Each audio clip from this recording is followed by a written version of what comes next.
মোড়ে দুঃসাহসিক চুরির ঘটনায় চাঞ্চল্য।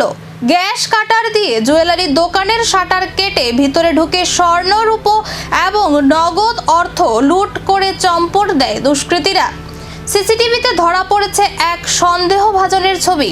শুক্রবার ভোররাতে ধর্মনগর শহরের বিবেকানন্দ রোড এলাকার একটি জুয়েলারি দোকানে ঘটে দুঃসাহসিক চুরির ঘটনা।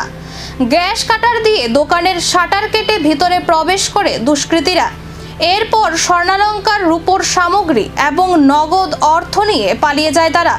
দোকানের মালিক সঞ্জিত নাথ জানান, প্রায় 2 থেকে 2.5 ভরি স্বর্ণ, প্রায় 1.5 কেজি রূপো এবং প্রায় 1 লক্ষ টাকা নগদ চুরি হয়েছে।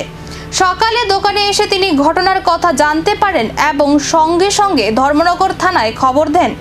দোকানের সিসিটিভি ক্যামেরায় এক সন্দেহভাজনের ছবি ধরা পড়েছে।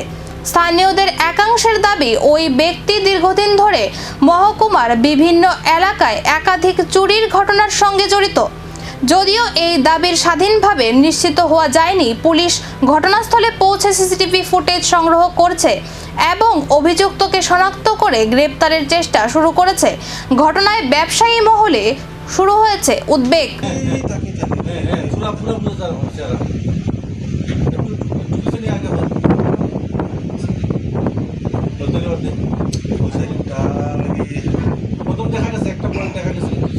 সিসিটিভিতে ধরা পড়া সন্দেহভাজনকে কি শেষ পর্যন্ত গ্রেপ্তার করতে পারবে পুলিশ, নাকি আবারও অধরাই থেকে যাবে দুঃসাহসিক এই চুরির মূল চক্রী?